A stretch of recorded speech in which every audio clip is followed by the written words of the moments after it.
A Ukrainian drone smashed into a building in Moscow on Friday. It was shot down by Russian air defenses.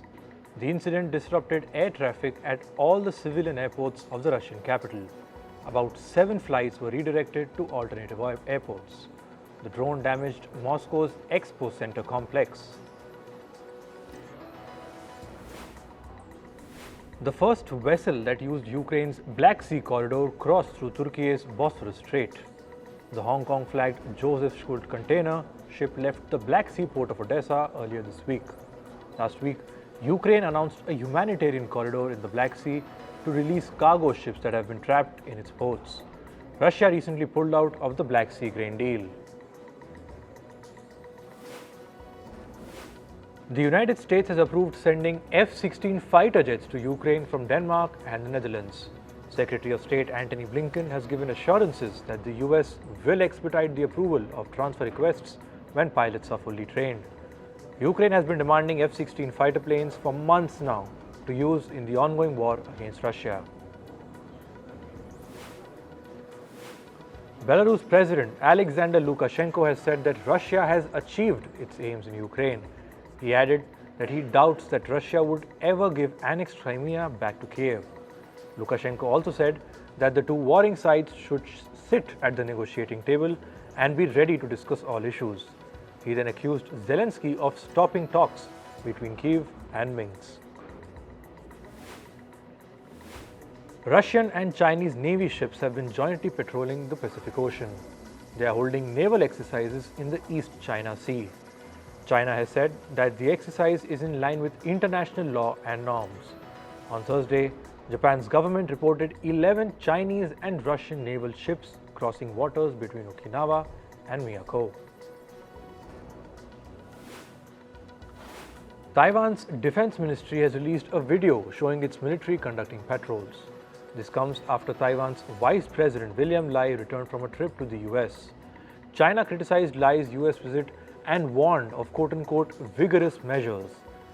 So far, Taiwan has not recorded any unusual Chinese military movement near the island. US President Joe Biden is willing to meet North Korean leader Kim Jong-un without preconditions. White House official has said that the aim is to discuss the denuclearization of the Korean Peninsula. North Korea has not responded positively to the offer, but it is still on the table. The West African Bloc ECOWAS has said that it stands ready for military intervention in coup-hit Niger. Leaders say that they will intervene militarily if diplomatic efforts to reverse the coup fail. The ECOWAS Commissioner for Political Affairs, Peace and Security accused Niger Junta of playing cat and mouse with the bloc. This is by refusing to meet with the envoys. Law enforcement officials in the US are investigating threats against members of a grand jury.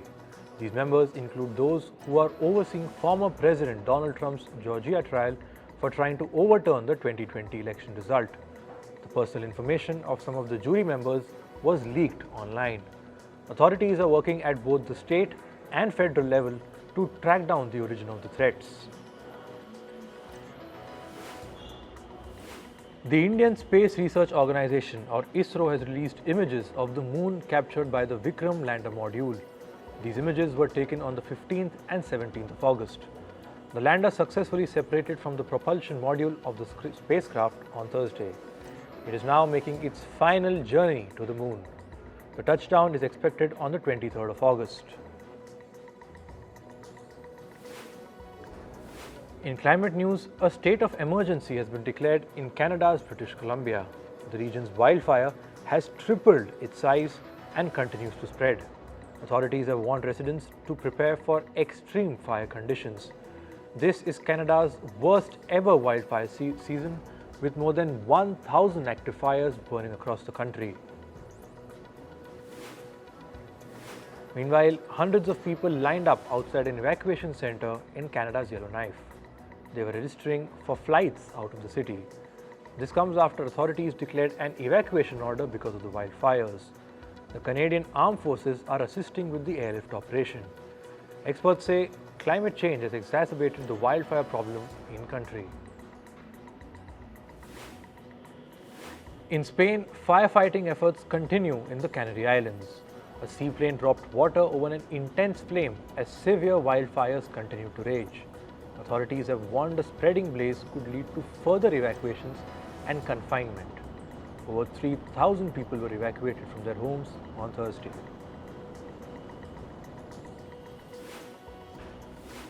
The head of the Maui Emergency Management Agency has resigned, citing health reasons. This comes just a day after he defended the agency's decision against sounding sirens during the recent fires. The agency has been facing questions about whether sounding an alarm would have saved more lives. The US city of Maui in Hawaii saw the country's worst wildfires in decades. A strong earthquake of 6.3 magnitude struck Colombia's capital Bogota on Thursday. The initial quake was followed by aftershocks minutes later.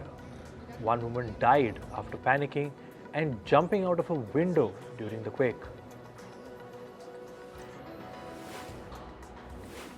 Heavy rains and hail have lashed the South American country of Argentina.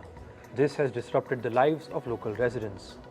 In the suburbs of La Plata, the municipality has raised the alert level to orange.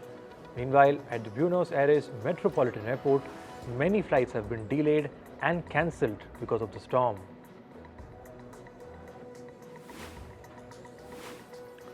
Large parts of India's northern Punjab state were flooded on Thursday. This was after heavy rain prompted the release of water from the Bhakra Dam. Hundreds of people living in nearby areas were evacuated to safer locations by rescue workers.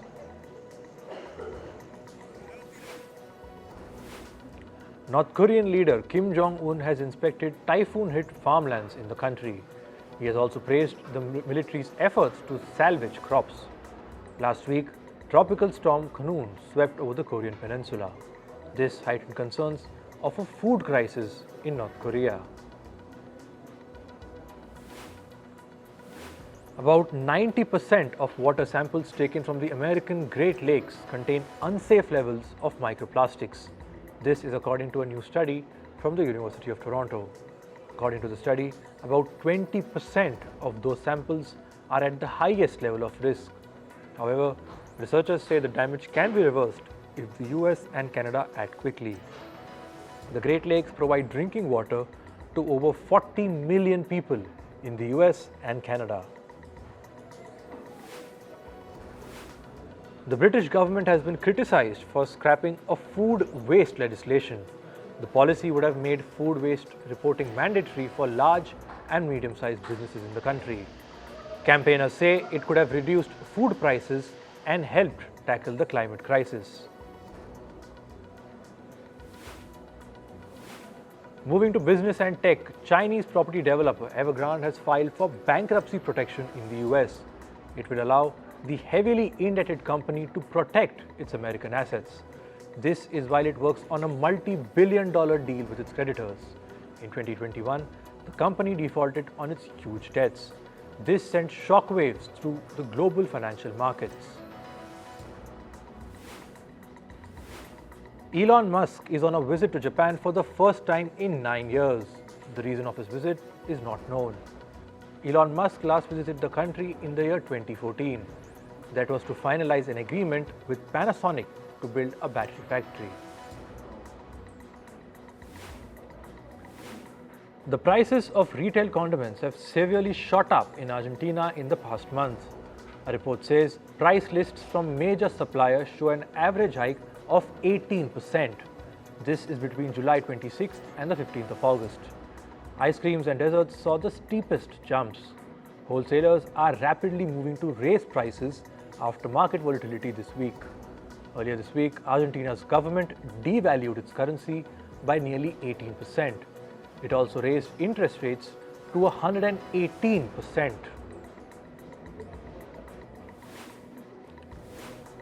Reports say chocolate makers like Hershey's and Mondelez may face tougher trading conditions over the next year. This may come as the companies attempt to pass on soaring costs to consumers. The price of cocoa have hit 46-year highs. Meanwhile, sugar prices are near their highest in more than a decade. The import of electric vehicle batteries and other car parts will now face scrutiny in the US. This comes as Washington is trying to end its links to alleged forced labor in China.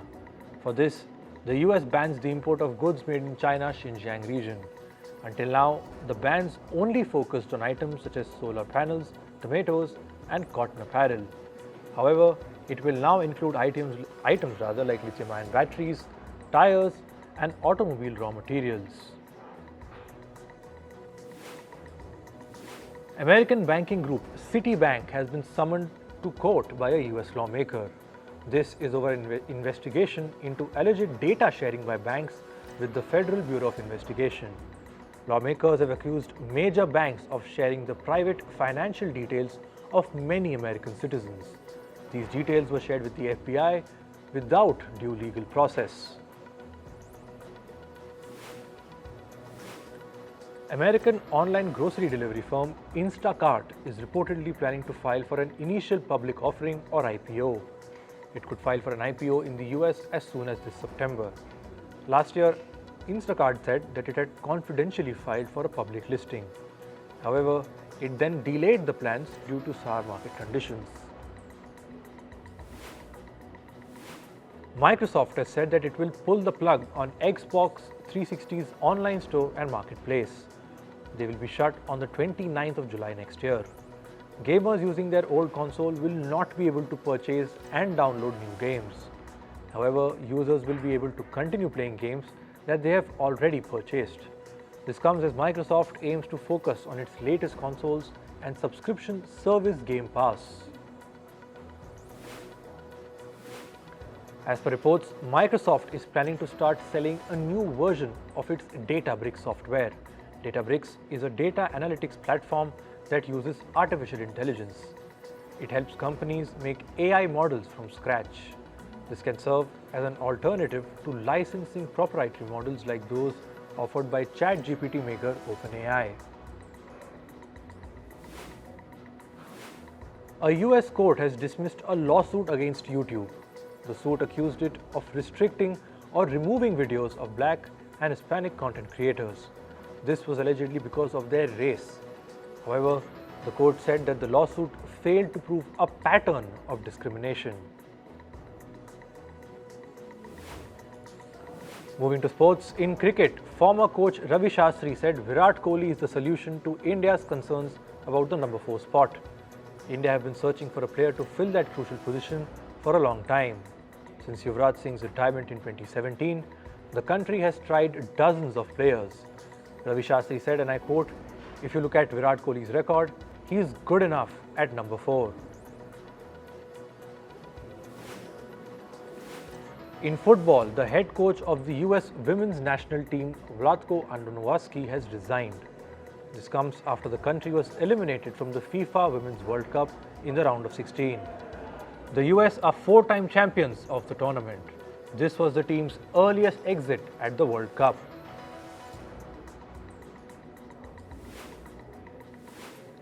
Lionel Messi said he is ready to bring home the first title for Inter Miami. He has already scored 9 goals in 6 matches for the club. The superstar looks forward to lift the League's Cup trophy for Inter Miami. The League's Cup final is on the 20th of August. English Premier League club Everton is in talks to sign Che Adams from Southampton. The deal is reportedly worth over $15 million. The 27-year-old Scottish forward has been at Southampton since the year 2019.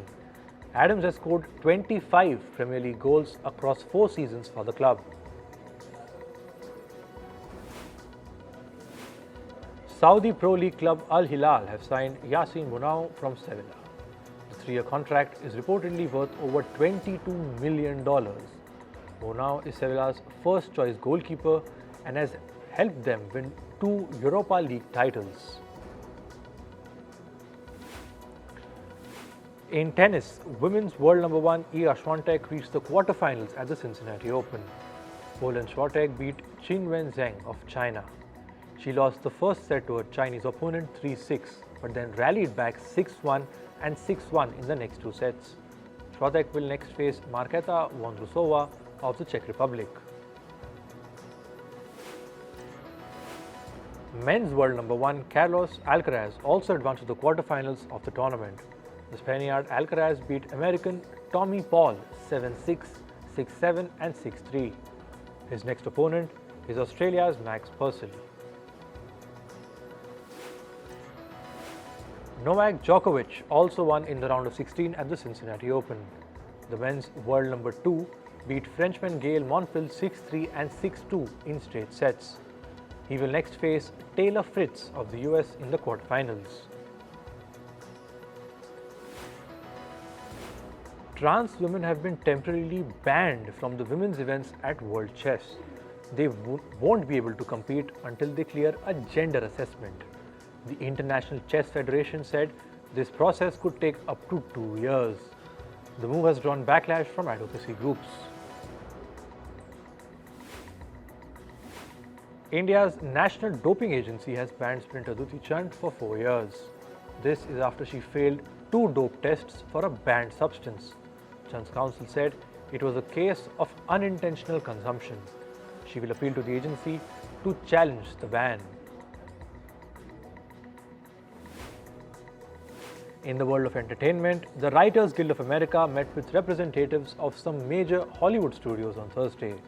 This comes as the two sides continue to navigate a way to resolve an over 100-day-old strike. The CEOs of some of the major studios, including Ted Sarandos of Netflix and David Savla of Warner Bros., are also expected to hold a joint meeting. NBC Universal and Disney's top brass is expected to join too. Actor Jason Momoa has warned his followers against people who are pretending to be him and asking for donations in the aftermath of the Maui wildfires.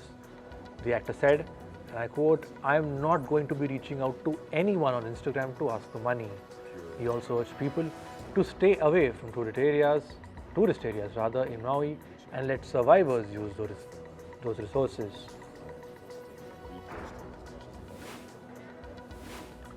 Model Sam Asghari has addressed rumors related to his divorce with Britney Spears.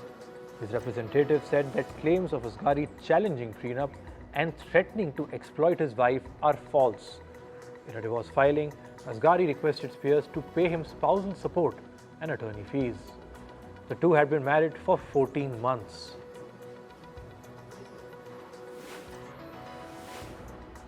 Sean and Leigh Antwi, the couple that inspired the movie The Bright Side, planned to voluntarily terminate their conservatorship over Michael O'Hare. O'Hare is a former NFL player whose life story inspired the Oscar-winning film The Blind Side. Reports of conservatorship termination comes days after O'Hare sued the couple.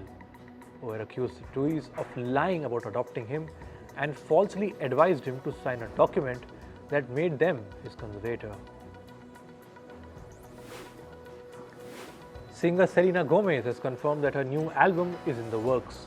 She announced that her new song titled Single Soon is set to release on the 25th of August. Single Soon comes as Gomez's song with rapper Rima called Calm Down spent several weeks on Billboard's Hot 100 singles chart. Selena Gomez's last album, titled Rare, came out in the year 2020. Singer Miley Cyrus has said that she will soon be sharing her new soundtrack called Used to Be Young. This comes 5 months after Cyrus released her 8th studio album called Endless Summer Vacation, which contains her hit breakup single Flowers. Many believed that this song was about her former husband, Liam Hemsworth. Cyrus said that her latest song is dedicated to her loyal fans who have loved every version of her. Musician Camila Seguera, who co-wrote singer Katy Perry's songs, has been missing for nearly 2 months. Authorities say that she was last seen in Beverly Hills. The musician's landlord in Beverly Hills said that she was evicted before her disappearance.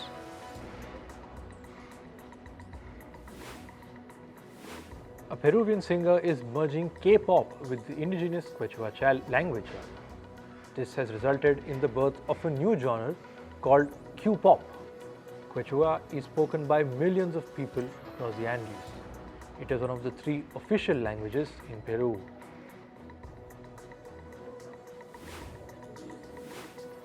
Girl with no job content creator Claudia Oshry has revealed that she is using type 2 diabetes medication called Ozempic for weight loss. This medicine is gaining popularity among Hollywood stars for its cravings curbing effect. Oshry joked that Ozempic was a no-brainer decision for her. Using this drug without a doctor's prescription can lead to health complications. And finally, Broadway star Chris Peluso has died at the age of 40. Peluso was a part of Broadway's Mamma Mia and portrayed character Sophie Fion's named Sky. Nearly a year ago, Peluso's friends revealed that he had stepped away from the stage due to schizoaffective disorder.